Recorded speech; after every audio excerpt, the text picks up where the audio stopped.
जनवरी 1953 में एक ज्वारीय लहर ने उत्तरी सागर को हिलाकर रख दिया।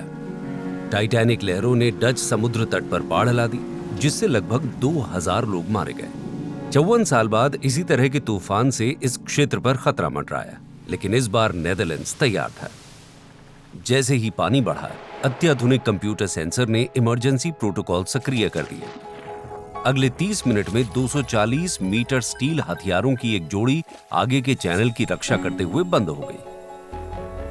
680 टन के बॉल जोड़ों का उपयोग करते हुए बैरियर बदलती हवा और लहरों के साथ लय में चला गया। सुबह तक तूफान न्यूनतम बाढ़ के साथ गुजर चुका था।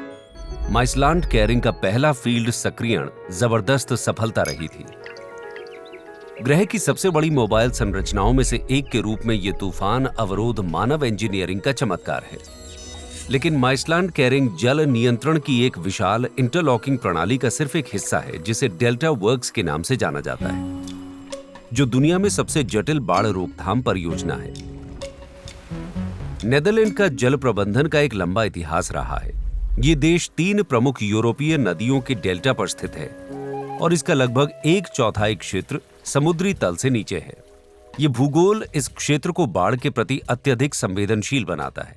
इतना कि कुछ शुरुआती डच गवर्निंग बॉडी अनौपचारिक जल बोर्ड थे, जो बाढ़ सुरक्षा परियोजनाओं को कोऑर्डिनेट करते थे।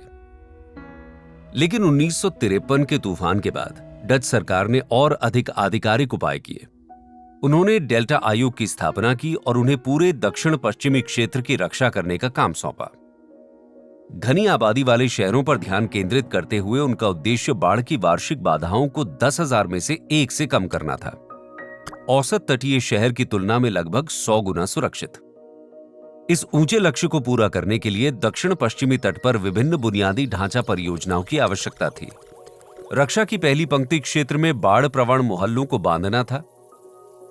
इन बड़े प्रवेश द्वारों से देश की कई नदियां नॉर्थ सी में गिरती थीं और तूफानों के दौरान ये बाढ़ के पानी को अंतर्देशीय बढ़ने देते थे।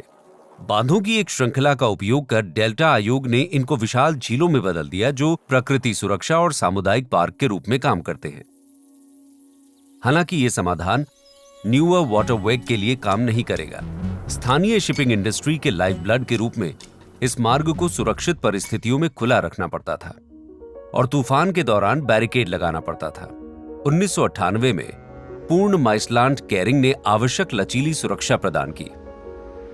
घास के बांधों और कंक्रीट की समुद्री दीवारों जैसी अतिरिक्त बाधाओं के साथ इन किलेबंदी ने डेल्टा वर्क्स परियोजना का बड़ा हिस्सा बनाया, जो मुख्य रूप से समुद्री तूफानों को रोकने पर केंद्रित था। लेकिन बाद के दशकों में डचों ने डेल्टा वर्क्स के पूरक और इनलैंड बाढ़ से सुरक्षा के लिए अतिरिक्त योजनाएं अपनाई। रूम फॉर द रिवर योजना के तहत खेतों और बांधों को किनारे से दूर स्थापित किया गया। इससे निचले बाढ़ के मैदानों में पानी इकट्ठा होने के लिए अधिक जगह बची, जिससे स्थानीय वन्य जीवों के लिए कुंड और आवास तैयार हुए। इस स्ट्रैटेजी ने न केवल बाढ़ के जोखिम को कम किया, बल्कि पुनर्विकसित बस्तियों को अधिक सघनता से और टिकाऊ रूप से बनाने की अनुमति दी। शायद कोई भी शहर जल प्रबंधन के लिए नेदरलैंड्स के बहुआयामी दृष्टिकोण का उतना प्रतीक नहीं है जितना रॉटरडैम, एक संपन्न शहर जो लगभग पूरी तरह से समुद्र तल से नीचे है। तूफान का खतरा होने पर घनी आबादी वाले पुराने जिलों को पारंपरिक बांधों द्वारा संरक्षित किया जाता है। इस बीच नए जिलों को कृत्रिम रूप से ऊंचा किया गया है। अक्सर हरे रंग की छतें होती हैं जो वर्षा जल को संग्रहित करती हैं। शहर के चारों ओर कई संरचनाएं जल भंडारण सुविधाओं में बदल जाती हैं, जिनमें पार्किंग, गैराज और प्लाजा शामिल हैं, जो आमतौर पर थिएटर और खेल के मैदान के रूप में काम करते हैं। इस बीच बंदरगाह में तैरते मंडप जल स्तर के साथ ऊपर उठते हैं। ये कई नियोजित उभयचर संरचनाओं में से पहली है, जिनमें से कुछ में जल शोधन प्रणालियां और सौर कलेक्टर हैं।